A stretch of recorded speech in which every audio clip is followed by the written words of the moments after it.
سلام كورات تخطاتلتي مدر تግራይ ሚድያ ኔትወርክ ንሎሚ ዶክተር ሚልኬሳ ኣብ ናይ ቅትለት ጀነራል ሰዓረ መኮነን ዶክተር ኣምባቸው መኮነን ካልኦትን ኣመራርሓ ክልል ኣምሓራ ጉዳይ 16 ሰነን ቅትለት ኢንጂነር ስመኘው በቀለ ጨፍጨፋ ህዝቢ ብራዮን ካልኦት ገበናትን ኣመልኪቱ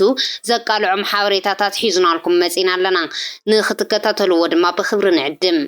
ዶክተር አብይ አሕመድ ድሕሪ ናብ ስልጣን መምጽኡ ኣብ ብሄራዊ ናይ ድሕነት ቢሮ ንዝነበረ ጌታቸው ሰፋል ኢሉ ንጀነራል አደም መሐመድ ኣብቲ ቦታ መቕማጡ ዝዝከር እዩ ግን ድማ እዚ ጀነራል ኣብቲ ቦታ ይቀመጥ ዳ እምበር ቀንዲ ስራሕቲ ዝሰርሕ ዝነበረ ደመላሽ ገብረ ሚካኤል ዝበሃል ድሓር ድማ ሓላፊ ቤት ጽሕፈት እቲ ትካል ዝኾነ ሰብ ምዃኑ ፈለጥቲ ውሽጢ ክዛረቡ ይስምዑ እዮም ምዚ ተታሒዙ ዘለው ዝፈልጦም ሓበሬታታት ንኽዛረብ ዝተሓተተ ዶክተር ሚልኬሳ ኣላዓላ አብይ ንብዙሕ ሰብ ግልጽ ኣይኮነን ነይሩ ግን ድማ ብንለማ ተደሪኽ እዩ ሰብ ንአብይ ዝልክዖም አብይ ግን ነገራት ንኸፍርስ ዝተልዓለ ሰብ ነይሩ እዚን ትገብር ድማ ከምኡ ዝኣመሰሉ ሰባት ኣብቲ ቦታ ንኽቕመጡ ይምልምልን የሰልጥንን ነይሩ እዞም ሰባት ድማ ቅድሚ ጠቅላይ ሚኒስትር ሃይለማርያም ደሳለኝ ምውራዶም ተዳለው ተባሂሎም እናተዳለው ዝጸንሑ እዮም ደመላሽ ገብረ ሚካኤል ድማ ናይ ኦሮሚያ ክልል ጸጥታ ሓላፊ ዝነበረ እዩ እዚ ሰብ እዚ እቶም ሕዚ ዝቐትሉ ዘለው ሓድሽ ቀተልቲ ኣዋዲድና ክንቀትሎም ኢና ዝብል እምነትን ዘረባን ዝነበረ ሰብ ነይሩ ድሕሪ እዚ ኣብ ቤት ጽሕፈት ኮይኑ ምስ አብይ እናተዛረበ ንለማ ከልዕል ይሰርሕ ነይሩ ንለማ ድማ ብጣዕሚ ይጸሎ ነይሩ ናይ ለማ እምነት ድማ ብግልዋጡ ነይሩ ይብል አብይ ኣብ ድርጅት እናሃለወውን ናይ ባዕሉ ሰባት ነይሮም እዮም እዞም ሰባት ድማ ዝቐትሉን ዝስልሉን ነይሮም እዞም ጉጅለ ቀተልቲ ኣብ ልዕሊ ለማ ድማ ብዙሕ ፈተነ ይገብሩ ነይሮም ክልተ ግዜ እውን ኣምሊጡ ብመርዝ እውን ፈቲኖም እዮም እዚ ደመላሽ ገብረ ሚካኤል ዝበሃል ሰብ ንብዙሕ ግዜ ኣብ ፌደራል ፖሊስ ውሽጢ ኣብ ፀረ ሽብር ስራሕ ዝነበረ ሓላፊ ነይሩ ምስ አብይ ድማ ፍልጦም ካብዚ እዋን እዚ ጀሚሩ እዩ ይብል እና እነኚህ ሰዎች ተደራጅተው በዛን ጊዜ አብይ ወደ ከፍተኛ ኢትዮጵያ ስልጣን ሳይመጣ በፊት ኦሬዲ ተዘጋጅቶ እነኚህን ማፊያ ቡድን በድርጅት ውስጥም በመንግስት መዋቅር ውስጥም ተረክቧል የኦሮሚያ መንግስት ጸጥታ መዋቅር ውስጥ ማለት ነው ጸጥታ መዋቅርም የድርጅት መዋቅርም ሁለቱንም ተረክቧል አብይና ይሄ የግድያ መዋቅሩ ኦሬዲ በኦሮሚያ ነው የተጀመረው አብይ ናብ ስልጣን ምስ መጻ እቲ ናይ መጀመርታ ስሩሑ ዝነበረ ስርዓት ምፍራስ ነይሩ ዝብል ዶክተር ሚልኬሳ ብፍላይ ድማ ኣብ ልዕሊ ኢንሳ ፌደራል ፖሊስ ድሕነት ምክልኻል ሃገር ፌደራል ፖሊስ ዝገብሮም ዝነበረ ምስትኽኻላትን ዘደንግጹ ነይሮም ነዚ ድማ እቶም ዝደልዮም ሰባት ኣብ ታሕተዋይ መዋቕር እናገበረ ይሰርሕ ነይሩ ንኣብነት ጀነራል ሰዓረ እናሃለወ ምስኒ ብርሃኑ ጁላ ይሰርሕ ነይሩ ድሕሪ እዚ ናብ ፌደራል መንግስቲ ምስ ደየበ እቶም ዝደልዮም እናቕረበ ዝነበሩ ድማ ካብ አዲስ አበባ ንኽመፁ ብምግባር ምስራሕ ጀሚሩ ነዚ ድማ ለማ ይቃወም ነይሩ ናይ ለማ ቅዋም ዘጥፈአ ይተሓተት ዝብል እኳ እንተነበረ አብይ ግን ኣይቕበሎን ነይሩ ንሕወሓት ሓዊሱ ኣብ ውሽጢ ኢህአደግ ዝነበሩ እውን ብሕጊ ይተሓተቱ ተባሂሉ ተወሲኑ ነይሩ ነዚ ድማ እዩ ክንፈ ዳኘው እውን ብፍቓድ ሕወሓት ናብ ሕጊ ክቐርብ ዝተገበረ ይብል እነ ለማ በኢህአዴግ ውስጥም ባጀወይ በኢህአዴግ ደረጃ በስራ አስፈጻሚ በኢህአዴግ ደረጃ የተስማሙት ወንጀለኞችን በህግ አግባብ ተጠንቶባቸው ለፍርድ እንዲቀርቡ ተብሎ ህዋትም አምኖበታል ለዛም ነው በኋላ እንመጣበታለን ክንፈ ዳኘውን አሳልፎ የሰጠው ህዋት ራሱ ነው አብይ በዛን ጊዜ በምን አቅሙ ነው ከትግራይ አስጭኖ የሚያመጣ በስምምነት በዛን ጊዜ ኢህአዴግ ውስጥ ወንጀለኞች ተጠርጣሪዎችን አንድ ላይ በፖለቲካ ነው ውሳኔ የተላለፈው በፖለቲካ ውሳኔ ነው ናብ ናይ ሰነ 16/2010 ዓመተ ምህረት ዝተገበረ ፈተነ ቅትለት እቶም ጠቅላይ ሚኒስትር እንትነምርሕ ኣብዚ ዕለት ብምኽንያት ምምጻእቶም ጠቅላይ ሚኒስትር ምልዓል ኢህአዴግን ዓብይ ሰላማዊ ሰልፊ ከም ዝተገበረ ዝዝከር እዩ ምዚ ተታሒዙ ድማ ኣብቲ ናይቲ ምድላው መወዳእታ ከባቢ ቦምብ ተደርብዩ እቶም ጠቅላይ ሚኒስትር ከም ዝተሰሓቱ ዝተነገረ እንትኸውን ዶክተር ሚልኬሳ ነዚ ናይዚ 16 ሰነ ዝተርኣየ ናይ ቦምብ ምፍንዳእ ብኸመይ ከም ዝተፈጸመ እንትሕተት ኣብዚ መዓልቲ ዝተፈጸመ ተርእዮ ምስራኣና ንጠቅላይ ሚኒስተር ንምቕታል ፈተነ ቅትለት ተገይሩልና ክሳብ ምብካይ በፂሕና ነርና ኣነ እውን በኸ ነይረ ድሓር ውዒሉ ሓዲሩ መጽናዕትን ትግበር ግን እቲ ጉዳይ ካሊእ ነይሩ እዚ ዝገበሩ ድማ ኦነግን ሕወሓትን እዮም እውን ተባሂሉ መግለጽ ወፂኡ እዩ ግን ኣብ ናይ ካቢኔ ኣኼባ ኦሮሞ ክቀትለኒ ዝሓስብ ንምንታይ ኢሉ ተዛሪቡ ንሕና ድማ ብሓደ ሰብ ገበን ህዝቢ ንምንታይ ንቀፍ ኢልና ሱቕ ኢልና እቲ ቦምብ ግን ኣብ ናይ ፖሊስ መኪና ከም ዝፈንደአ ነጊሮምና ኣብቲ እዋን ግን እቲ ከባቢ ቅድሚ ሓደ መዓልቲ ብፌደራል ፖሊስ ይሕሎ ነይሩ እሞ ኣብ ናይ ፖሊስ መኪና መን ኣትዩ ቦምብ ኣጻዊዱ ዝብል ምርኣይ የድሊ እዩ ብተወሳኺ ኣባል ኦነግ ዝኾነት ገነት ታምሩ ማለት እውን ቶሎሺ ዝትበሃል ኣብ ኬንያ ኮይና ሰባት ሰሪዓ ዘዋደደቶ እዩ ተባሂሉ ግን ኣብቲ እዋን ኦነግ ነዛ ሰበይቲ ከም ዘይፈልጣ ሓቢሩ እዩ ድሕሪዚ ኣብይ ናብ ቤተ መንግስቲ ኣምሪሑ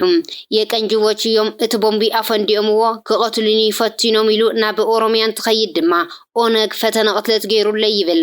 ኣብ መወዳእታ ግን ነዚ ሻጥር ተጠቂሙ ኣብ ብሄራዊ ድሕነት ዝነበሩ ተጋሩ ኣባላት ኩሎም ክለዓሉ ገይሩ ተስፋዬ ሁርጌ ዝበሃል ሰብ እውን ኣሲሮምዎ ኩሎም ኣብ ብሄራዊ ድሕነት ዝነበሩ ሰባት ኣባሪሩ ድማ ናይ ባዕሉ ሰባት ሸይሙ እቲ ትካል ድማ ሙሉ ብሙሉ ኣብ ኢዶ እትይዎ እዚ ናይ 16 ሰነ 2010 ዓመተ ምህረት ድጋፍ ሰልፊ ዘዳለው ሰለስተ ሰባት እንትኾኑ ንሳቶም ድማ ጉዴታ ገለልቻ ስንታይሁ ቸኮልን ስዩም ተሸሞንዮም ዝብል ዶክተር ሚልኬሳ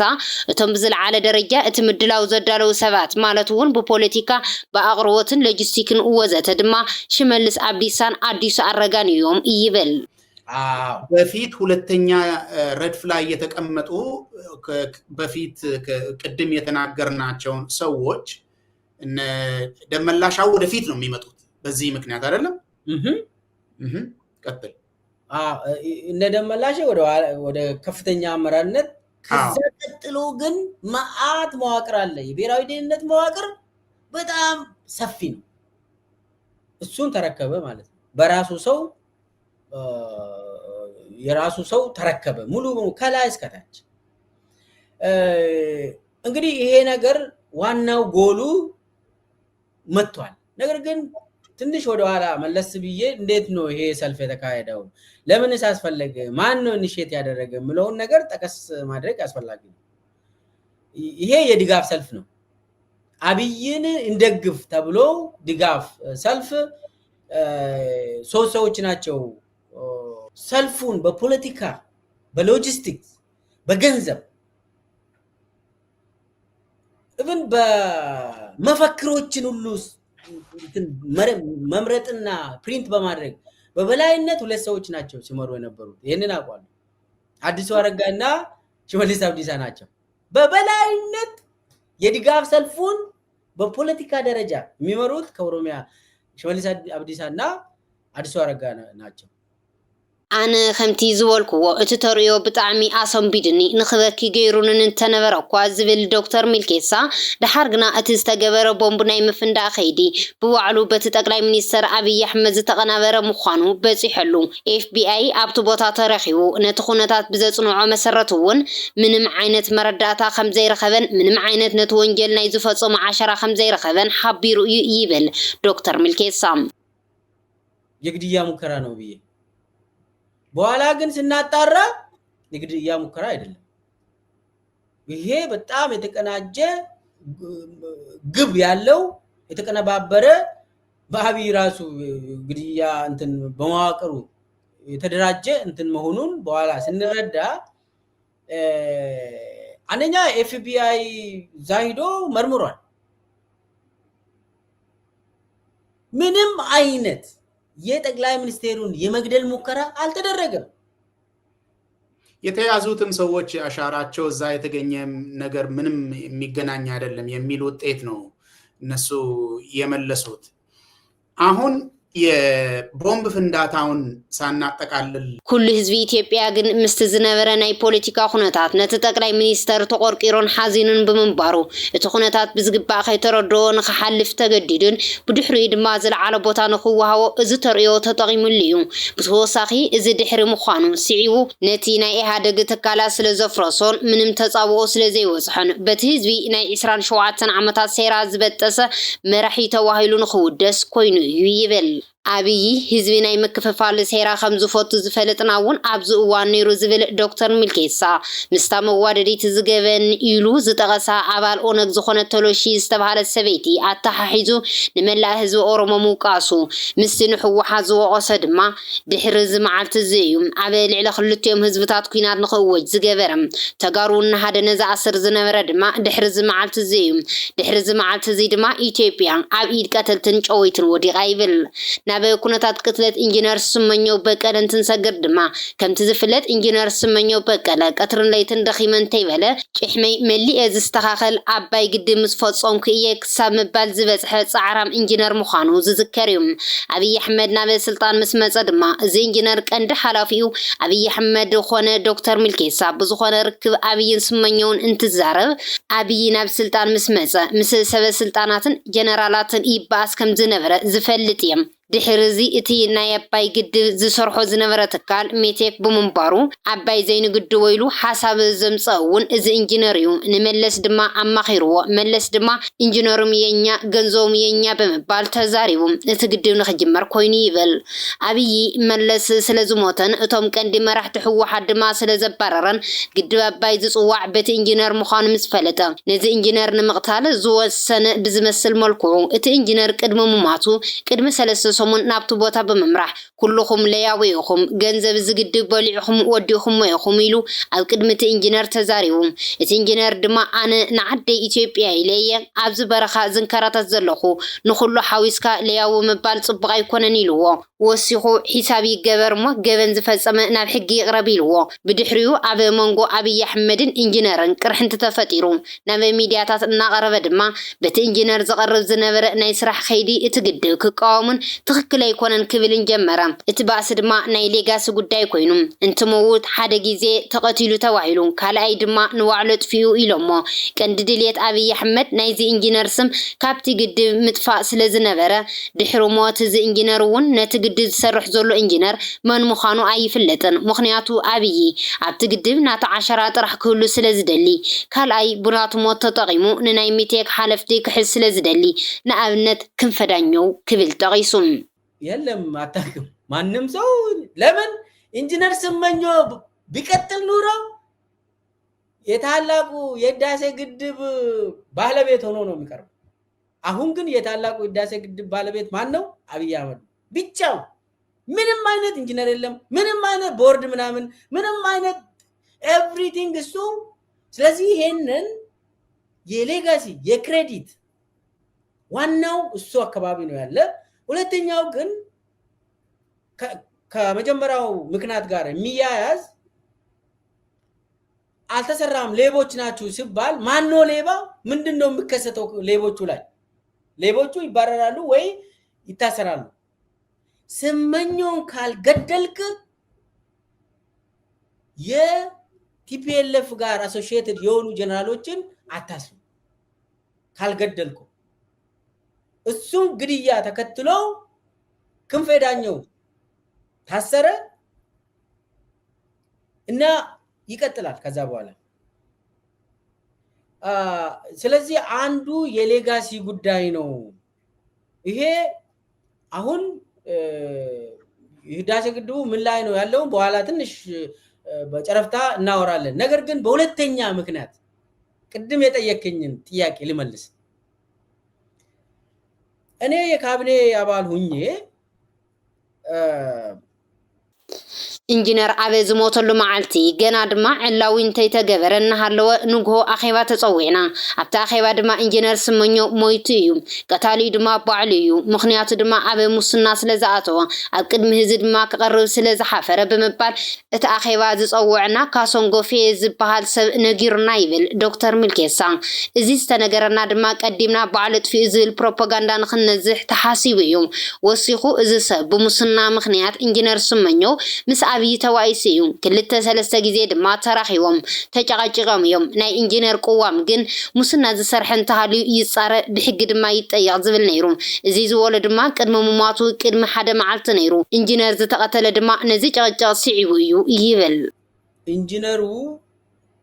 ከአብቹ ጋር ተጣልተዋል የሚለው ነግሮናል በተለያየ ጊዜ በተለይ አትሊስት በሁለት ጊዜ ከጠቅላይ ሚኒስቴር ጋር እንደተጋጨ በተለይ ሪፖርቶቹ ውሸት ናቸው ብለው ጠቅላይ ሚኒስቴሩ ስሉ ኢንጂነሩ ደግሞ አይደለም እንዳለ ውሸት አይደለም ይጣራ ኦዲት ይደረግ ገንዘብ ተበልቷል ከሆነም ኦዲት ይደረግ እንደው አንድ ላይ መፈረጁ አይሆንም ብሎ ኢንጂነር ስመኘው አቋም ይዟል ይሄንን ካሳሁን ጎፌ ነግሮናል ስለዚህ እሱን ከኮራፕሽን ጋር አያይዞ እንደተጣሉ ዶክተር ሚልኬሳ አብ ቅትለት ኢንጂነር ስመኘው ዝምልከት ዜናታት ቅድመ መውጽኦም ንዓና ባዕሎ ጥፊኡ ተባሂልና ፌደራል ፖሊስ ድማ ተቀቲሉ ተረኺቡ ኢሉ ድሕሪ ሓደ ወርሒ ዝኸውን ድማ ብተወሳኺ ፌደራል ፖሊስ ባዕሎ ጥፊኡ ምዃኑ ብሕክምና ከም ዝተረጋገፀ መግለፂ ኣውፅኡ እዚ ዘረድአካ እቲ መግለፂ ዝዝወር ብኣብይ ኣሕመድ ስለ ዝኾነ ከምቲ መጀመርያ ዝተነገረና ፌደራል ፖሊስ እውን ንባዕሎ ጥፊኡ ኢሉ መደምደምታ ሂቡ እዩ ይብል ኣብይ እዚ ኩሉ ዝገበሮ ኣብ ግድብ ናይ ዋላ 10 ጥራሕ ክህሉ ስለ ዝደሊ ድማ እዩ ኢንጂነር ስመኘው ብሙስና ምጥርጣር እቲ ዝዓበየ ጌጋ እዩ ሙስና ኣይሰርሕን ማለት ግን ኣይኮነን ስመኘው ዝተቀተለ ግን ብሙስና ኣይኮነን ሌጋስ ግድብ ኣባይ ንመውሳድን ጥራሕ እዩ ይብል ባለቤት ማለት የሚጠቀስ ሰው ማን ነው አሁን ኢንጂነር ስመኘው በቀለ በነፍስ ቢኖር ካቢ ገዝፎ ይታያል አስብ ታላቁ የኢትዮጵያ ህዳሴ ግድብን በተመለከተ ኢንጂነር ስመኘው በቀለና አብይ አህመድ አብሮ አይቀመጡ ቅድም ብያለሁ ኢንጂነሩ ይሄንን ሐሳብ ዲዛይን ሲያረጉና በመለስ ዜናዊ ተቀባይነት ሲያገኝ አብይ ተባሯል በስነ ምግባር ነው የተባረረው ከኢንሳና ከመከላከያ መንገድ ላይ ነበር በዛን ጊዜ ድርጅት ውስጥም አልነበረም አብይ ስለዚህ አሁን የህዳሴ ግድብ መሰረተ ድንጋይ ያስቀመጡ ሰዎች ባለቤቶች ብዛዕባቲ ኣብ ከተማ ቡራዮ ብፍላይ ድማ ኣሸዋ ሜዳ ኣብ ዝበሃል ከባቢ ዝተፈጸመ ጨፍጫፍ ኣመልኪቱ ተወሳኺ ሓበሬቱ ዝህብ ዶክተር ሚልኬሳ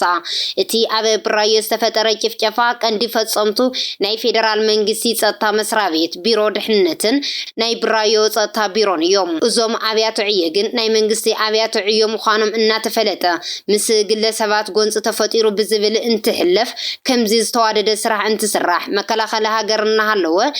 ፌደራል ፖሊስ እናሃለወ ኣብቲ ቦታ ክወጽሑ ዘይምኻሎም የተሓሳስብ እዩ ንምንታይ ፌደራል ፖሊስ ዘይኣተኹም እንትበሃሉ ድማ እቲ ጂኦግራፊያዊ ኣቀማምጣ ኣይጥዕምን ኢሎም ግን ድማ እቲ ቦታ ከምቲ ዝብልዎ ኣይኮነን ቀንዲ ምኽንያቶም እቲ ጨፍጫፍ መንግስቲ ስለ ዝደልየን ስለ ዝሓሰበሉን እዩ እዚ ድማ በዓል ጀነራል ሰዓረ ለማን ኣጽኒዖም በፂሖምሉ እዮም ይብል እዞም ክልተ ናይ መንግስቲ ትካላት ኣብ ልዕሊ ህዝቢ ጨፍጫፍ ዝገበሩሉ ምኽንያት እንታይ እዩ ተባሂሉ እንትትሕተት ዶክተር ሚልኬሳ ቅድሚ እዚ ምምላሰይ ብርጋዴር ጀነራል ከማል ገልቹ ዝተባሃለ ሓላፊ መዋቕር ጸጥታ ኦሮሞ ኣብ ኤልቲቪ ቀሪቡ ህዝቢ እናጨፍጨፈ ባንክ እናዘረፈ ሹቋት እናሰበረ ዝዘርፍ ዘሎ ኣካል መንግስቲ እዩ እዚ ድማ ሓላፊ ጸጥታ ስለ ዝኾንኩ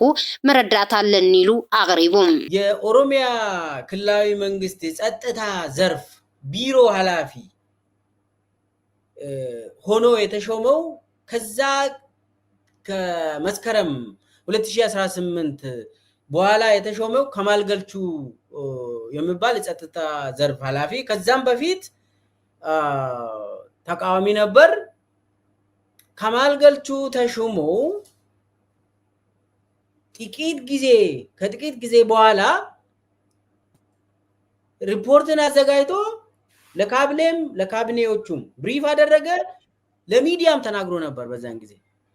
ኤልቲቪ ላይ ብርጋዴር ጀነራል ከማል ገልቹ ነው የምትለው አይደለም አዎ እሱ ወጥቶ ምንድነው ያለ የሰው ልጅን እየጨፈጨፈ ያለው የመንግስት አካል ነው እየዘረፈ ባንኮችን የሚዘርፍ የመንግስት አካል ነው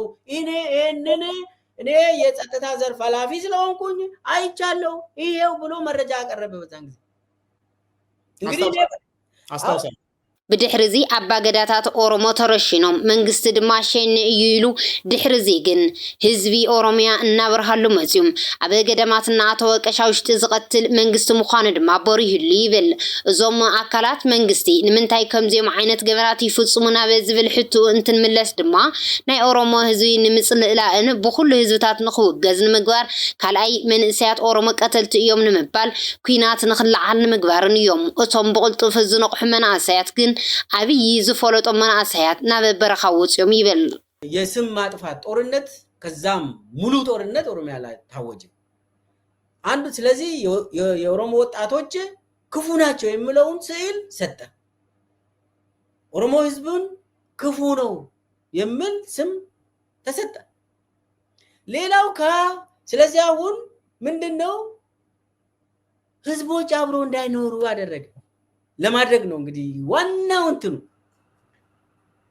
ኦሮሞና ሌላው ማህበረሰብ አብሮ እንዳይኖሩ አብሮ እንዳይመካከሩ አብሮ ምግብ እንዳይበሉ አብሮ እንዳይጠጡ አብሮ እንዳይኖሩ ተደረገ እና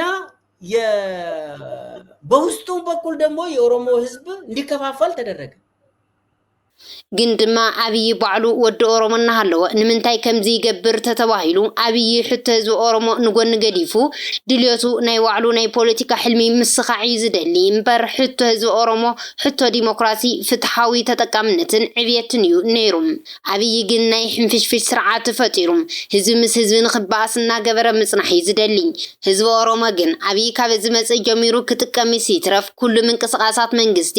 ከምሲኦሉ እናቃጸሉ ይዝርከብ ይበል ናብ ማእኸላይ ኮሚቴ ብኸመይ ከም ዝኣተወ ዝዛረብ ዶክተር ሚልኬሳ ኣብ ሓደ እዋን ኣብ ጅማ ኣብ ዝነበረ ናይ ጉባኤ ኣኺባ ኣብይ ናይ ባዕሉ ሰባት ንምምራጽ ዝተጠቐመሉ ሴራ እንትዛረብ ቢጫ ወረቐት ዝሓዘ ሰብ ጥራሕ እዩ ዕድል ንኽወሃቦ ተገይሩ እዚ ድማ እቲ ኣብ መድረኽ ዘሎ ሰብ ጥራሕ ስለ ዝሪኦ ዕድል ይወሃቦ ነይሩ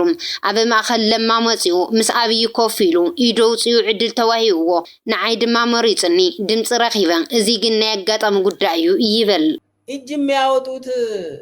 እጩ ሰዎችን ለማቅረብ እጅ ታወጣለ እጅ ስታወጣ አብይ መጀመሪያ አዘጋጅቶ ነበር ለካ ማማ እጅ ያወጣ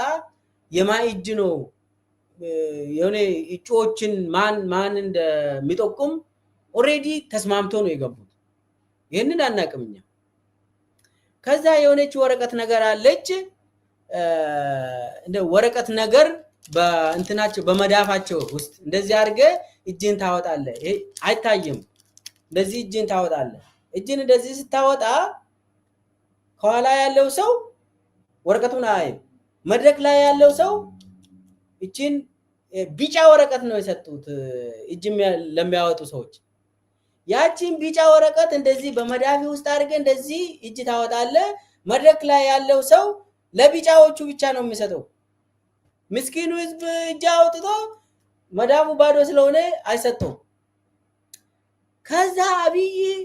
ምስዚ ሴራ ተታሒዙ ድማ ጠይባ ሓሰን ናይ ኦሮሚያ ምክትል ፕሬዚደንት ኮይና እናሃለወት ኣብ ስራሕ ፈጸምቲ ውሽጢ ግን ኣይኣተወትን እዚ ድማ ኣብ ታሪኽ ኦሮሚያ ተራእዩ ዘይፈልጥ እዩ ብተወሳኺ ታከለ ኡማውን ናይ አዲስ አበባ ከንቲባ ኮይኑ እናሃለወ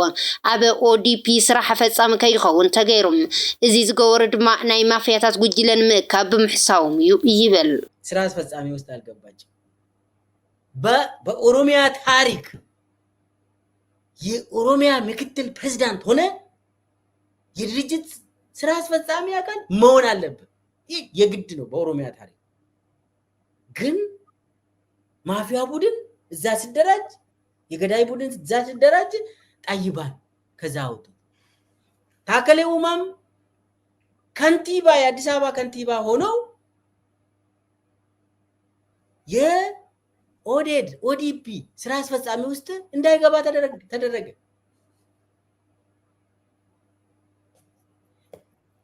ገዳይ ቡድን እዛ ሲደራጅ ማን ስራ አስፈጻሚ ማለት እንግዲህ ከፍተኛ ስልጣን ማለት ነው ባይዘው በድርጅት አሰራር ስራ አስፈጻሚ ፈላጭ ቆራጭ ነው እዛ ጋር ይሄንን ሲያደራጁ ለማ ግን ሌላ ቦታ እንዲጠመድ حبريتا دكتور ملكيسا بزي يوقعن 15 سنة نايم حرا كلل أمرارحا دكتور أمباتشو مكونن أيت أزازو واسين أيت مقوارو أبا بحردار مقتالهم زذكرن تخون نزيز مرحد ما أسامنو تسجي منبارو نا أسامنو تسجي دما أولات ريبابليكان غار كم زقتلو زذكريهم أبزوان أبا تماساسالي سعاد ما جنرال سعر جنرال غزا أبران مقتالهم تحبيرهم دكتور ملكيسا نزي سعيو أبا مونغو أبيين دكتور أمباتشون كعينة تركب نيرو تواهيلون تتحتت عبت شعوان أبي بارت بلسقنا أي مسرة نيرو دكتور أمباتشو دما بتمرتن سبنان بقعات زنورم نيرم عبت عدي أرلو كابز بهار مهورات دما بجنبار قدام نزت قصيهم أبي نبي سلطان دحر ممسو دما نزتو سنوان ناي نقدن إندستر المينستر كوينم كسرحو تغيريوم دحرزي ناي بيادن درجتاو قوائي أبي بهردار تخايدوم إذ قوائي ناتنا ناي جمع قوائي دحر مكيادو دحر عسرت معالتي تخايدن تخون أبا مسكرم ناي بيادن درجتاو قوائي انتكايد أبا بهردار انتكايد بعال دمك مكونن طورتا خوصيوم يبهال نيروم كاو دما أبزي زكايد قوائي دكتور أمباتشو أبوان بركو خونو يوم انتبهال جن دمك مورات تريفو أبزنو رقصيلوم دكتور أمباتشو دما مكتل كوينو جن أبتو قوائي دكتور أمباتشو أبوان بركو ينوم تمريز أمم بارو دحار جن بزنفر زي مرددا دمك خمز تغفر سمعنا يبل دكتور ملكيسا بممراز دكتور أمباتشو دما أبا بيت منغستي أبي فرحن خنقس كوينيوم مسزي قوائي تتحيزو اتسيراز فلطوو أبي دمك مكونن تمسغن طرونهن يوم قوائي تنيازو مرزو دكتور أمباتشو نهالو بسيراغن ناي دمك كصدق تغيروم دحرزي أبيين دكتور أمباتشو صويعوم ناي إثيوبيا بريزيدنت كغبركا يلووم أمباتشو دما كقبولي كالن دحارغن تقبيلو نيروم أبا موداتا ساعات بارلمان تصويعوم كصدق مسبل دما دكتور أمباتشو دقيمو كم زي قبولو نأبي نجيرو يبل أبي أمباتشو انترتو بريزيدنت إثيوبيا بريزيدنت تونا لا فيسبوك لايف كو بزان ጊዜ ተጽፏል ዶክተር አምባቾ የኢትዮጵያ ፕሬዝዳንት ሊሆኑ ነው ተባለ መጀመሪያ አካባቢ ዶክተር አምባቾ እኔ እኮ ወጣት ነኝ ምን እንሰራለው እንደ ሽማግሌ ፕሬዝዳንቱኝ ቡራኬ መስጠት በኋላ መጣበት ደርስበታለሁ ለህዝብ ልስራ ብሎ አሰቡ በኋላ ግን የተለያዩ ነገሮችን ብሎ አብይ ለማሳመን ሞከረ በዛን ጊዜ አይ ቲንክ የአብይ አማካሪ ምናምን ተደርጎ ነበር ከስራ ውጪ ነው እንዳውም በዛን ጊዜ የነበረው ዶክተር አምባቸው ከዛ እሺ ብሎ ነበር ከሚኒስትርነቱ ተነስተዋል ማለት ነው أبي نزنجر زجبر زلو دكتور أمباتشو نايم حرا بوليتيكا خيقواتاصر بمسجو نيروم دحرزي اتي بارلما دكتور أمباتشو بريزيدنت مقبار سلز تصوعه أمباتشو دما سلز أبي نتوي بوتا سبدلو تواهيلوم مستسعانا جن كابي كينيا زمت السهلة ورق ألا تواهيلو تدويل لا تحتيتان الشيلا نعد ما تواهيلا بريزيدنت كم زخونة تيجلز فاللقوستي بقى يوني سو بريزيدنت ميون سو تباله አምጡ ተባለ ሊስት ቶሎ በሉና አምጡ ከአማራ ክልል ተባለ ወይ አምጡ ዝም ብላችሁ ተባለ እከለ አይሆንም እከለ ያለች እኮ እዚህ ከኬንያ መጣ ተባለ ማ ሳለ ወርቅ ዘውድ ከኬንያ መጣ አዲስ አበባ ነች እኮ እሷም እኮ መሆን ትችላለች እስቲ ደውሉላትና ፍቃዷ እንደው ንገሯት ፍቃድ አይደለም ባዘው ንገሯት ተባለ ተደወለ ሰላም እንደው ለሆነ ነገር ፈልገሽን ነው ምን ፈለግንሽ ምንድነው ፕሬዝዳንት መሆን ትችያለሽ እንዴ በዚህ ሰዓት እኔ እንዴት ፕሬዝዳንት ሆናለሁ ያ ቦታ ብላ ድሕሪ እዚ ድማ ልክዕ ከም ለማን ጎድን ናብ ፌደራል ወሲድዎም እዚ ድማ ብዘይ ኣገባብን ሕግን እዩ ኣብይ ዝገበሮ ይብል እሞ ዶክተር ሚልኬሳ ናብ ዶክተር ኣምባቸው እንትንምለስ ዶክተር ኣምባቸው ናብ ስልጣን መፅኦም 4 ወርሒ ምስ ኣገልገሉ ኣብይ ሓድሽ ሴራ ፈጢሩ ንናይ ኣምሓራ ፖለቲከኛታት ነንሕድሕዶም ንኽናቆሩ ገበረም ድሕሪ ዚ ኣብይ ንዶክተር ኣምባቸው ኣሳምነው ጽጌ ደመቀን ጸዊዑ ጸገምኩም እንታይ እዩ ኢልኣኮም ንዶክተር ኣምባቸው ድማ ሪፖርት ከቕርቡ ሓቲትዎም ዶክተር ኣምባቸው ድማ ኣና ኣኼባ እንትጽውዕ ኣሳምነው ጽጌ 4 ኪሎ ይብለኒ ግን ብሓደ ክንሰርሕ እናተገበአና ንሱ ግን ኣይርከብን ጸገሙ እንታይ ምዃኑ ሕተተለ ኢሉ ተዛረበ ድሕሪ ዚ ኣብይ ነዚ ሰሚዑ መፍትሒ ኣቕጣጫን እንከይሃበ ሰዲድዎም ኣብይን ካልኦት ዕድል እንከይሃበ ምፍናው ግን ዝፍጠር ነገር ምግማት ኣየጸግምን ድሕሪኡ ዶክተር ኣምባቸው ተቐቲሉ ቀታሊ ድማ ብላዕለዋይ ደረጃ ዝመርሖ ዝነበረ ኣብይ ኣሕመድ ነይሩ ይብል ዶክተር ሚልኬሳ የመራ ግድያ በመሆኑ ነው እኔ የድርጅት መረጃ ነው ያለኝ የድርጅት መረጃ ነው ከዛ የምትረዳው ነገር አለ ጉዳዩ ራሱን በራሱ ይናገራል ባለቤቱ ማን እንደሆነ በራሱ ይናገራል ይሄ ነገር ተከሰተ አላማውን በኋላ መጣበታለሁ ድርጊቱን ብቻ ነው ከዛ ቀጥሎ ደግሞ የግድያ ሲፈጸም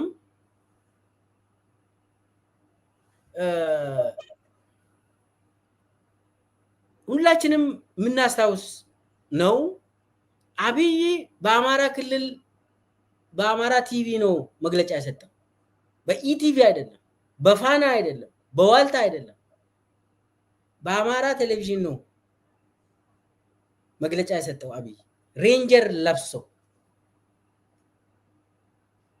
ድሕሪ ዝቅትለት ኣብ ምጽራይ ዝነበረ ጀነራል ሰዓረ ነቲ ጉዳይ እናተኸታተሎ ብምንባሩ ንኣሳምነው ጽጌ ድማ ክትሓዝ ምስ በለ እቲ ኦፕሬሽን ግን ኣብይ ኣሕመድ ኣብ ባህር ዳር ኮይኑ ይመርሖ ነይሩ ድሓር ንጀነራል ሰዓረ ኣብ ኣዲስ ኣበባ ብድንገት ክቅተል ገይሩ ንኣሳምነው ጽጌ ድማ ብህይወት ከይተሓዝ ኣዚዙ እዩ ኣቕቲልዎ ይብል እነ ዶክተር ኣምባቸው እነ እዘዝዋሰ እነ ምግባሩ ከበደ እነሱ ከተመቱ በኋላ አሳምነው እንዲያዝ በህይወት እንዲያዝ ነገርየውን ለመረዳት ሴራውን ለማወቅ እንዳትገሉ ተብሎ ጀነራል ሰዓሬ ነበር ኦፕሬሽኑን ሲመራ ነበር ይሄንን ምናልባት ብዙ ሰዎች ሰምቶ ይሆናል ይሄንን እናቃለን በቅጽበት ጀነራል አሳምነው ጽጌን በህይወት እንዲያዝ ኦፕሬሽኑን ሲመራ የነበረው ጀነራል ሰዓሬም ተገደለ ከሱ ጋር የነበረው ሜጀር ጀነራል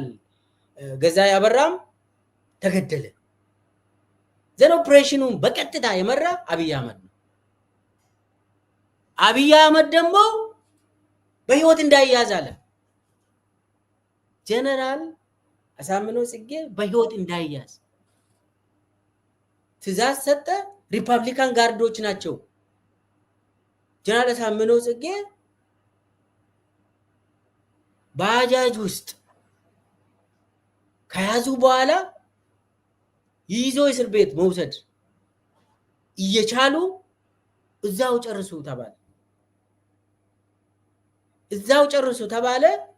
ጨረሱ አብይ በአማራ ቲቪ መግለጫ ሰጠ ቢሮ ተጸዊዕና ካብ ሃገር ምክልኻል ሰራዊት ኣሳምነው ጽጌ ብህይወት ከይተርፍ ተዋሂሉ ብዝተለኣኸ መምርሒ መሰረት ከም ዝተቐተለ ተነጊርና ብጽባሒቱ ድማ ኣዳነች ኣበቤ ኣኪባትና ዝኣከበትና ምኽንያት ድማ ምስ ቅትለት ዶክተር ኣምባቸው መኮነንን ካልኦትን ብዝተገበረ ቅትለት ተታሒዙ ብዝተፈጠረ ኩነታት ኮይኑ አዳነች ንምእማን ዘጸግም ፕሮፓጋንዳ ንክንሰርሕ ነጊራትና እቲ ፕሮፓጋንዳ ድማ ወሎኑ ጎንደር ቀትሎም ኣለው ጎጃሜ ድማ ተጠቀምቲ ኮይኖም ካልኣይ ኣምሓራ ንንሕድሕዱ ተባሊዑ ቦሉ ኢላትና ኣነ ድማ ኣብዚ ኣቱን ኢለም ናይዞም ሰባት ቅትለት ድማ ኣብ ቤተ መንግስቲ ዓብዪ ተሓጓስ ፈጢሩ ምንባሩ ተዓዚበ እቶም ኣብ ቤተ መንግስቲ ዘለዉ ሰባት ድማ ልዕሊ 10 ናይ ሓሶት ናይ ፌስቡክ ገጻት ዘለዎም እንትኾኑ ዝጥቀሙሉ ድማ ንምድንጋርን ህዝቢ ንህዝቢ ንምብላ ዝስጋዕን እዩ ይብል ወሲኹ ሽመልስ አብዲሳን አዳነች አበቤን ድማ ናይዞም ሰባት ሞት ንስርዓትና ጽቡቕ እዩ ሓደጋ ስርዓት ብልጽግና ዝኾኑ ሰባት ብምቕናሶም ተሓጒስና ክብሉ ብእዝነይ ሰሚዑ እዮም ይብል አብይ የሚመራው ስርዓት አደጋዎች ናቸው አዎ ይሄንን ደግሞ አዳነች ብላለች እነ ሽመልስም ያወራሉ ወይ አንድ ናቸው ሁለቱም ምናምን ይላሉ እሺ አው ወደ አላማዎቹ እንሂድ እንግዲህ የተፈጸሙትን ነገሮች በመጠኑ ስላየን እስኪ አላማውን እንፈት ዶክተር ሚልኬሳ አብይ ነዝኹል ቅትለት ዝፈጸሞ ፓርት ብልጽግና አደላዲሉ ንምስራ ስለዝሓሰበ ነይሩ ይብልሞ ንጀነራል ሰዓረ ዝቀተለ ድማ ንሱን ተሃልዩ ከመድላይ ክኸውን ስለዘይኽእል እዩ ሓለውቲ ሰዓረ ዘልዕልን ዘቐምጥን ዝነበረ ሰብ ድማ እቲ ደመላሽ ገብረ ሚካኤል ዝበሃል ሰብ ነይሩ ናይ 15 ሰነ ፕሮጀክት ድማ ቀንዲ ምኽንያቱ እዚ እዩ አብይ ነዞም ሰባት አውጊዱ ፓርቲ መስሪቱ ድማ ኮፍ ኢሎም ናይ አብይ ቅትለት በዘየ ወቅዕን ምግባሩ መኮነን ዝበሃል ሰብውን ምሽጥሩ ከይወጽእ ኣብ ሕክምና እናሃለውን ክቅተል ገይሩ ኢንጂነር ስሞኞውን ተቅተልውን ተስፋዬ ጌታቸው ዝበሃል ሓላፊ ቤት ጽሕፈት ቢያደን ዝነበረ ተቀቲሉ እዩ ይብል ድንዋል ተብሎ እኛ ሰማነው ምግቤ ኮዳኔ ተብሎ ዜና ሁሉ መጥቶ በድንገት ሞተ ምግቤ በድንገት ነው የሞተው አዲስ አበባ በጥይት ተመቶ አማራ ክልል ከዛ አዲስ አበባ መጥቶ ከዳኔ በኋላ ነው የገደሉት ምግባሩ መኮንን ማን ጠየቀ ይሄንን እኛ ምናቀው ምግባሩ መረጃ ይዞ ነው የተገደለው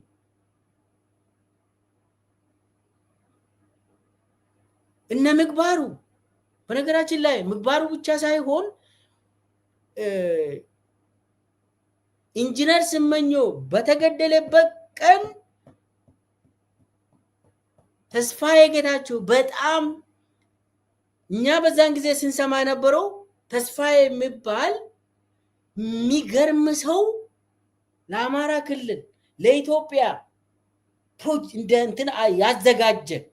ነዞም ገበና ዝፈጸመ ጠቅላይ ሚኒስተር አብይ አሕመድ መወዳእቱ ኩሉ በሃንቆታ ዝጽበዮ ዘሎ እንተኾነኳ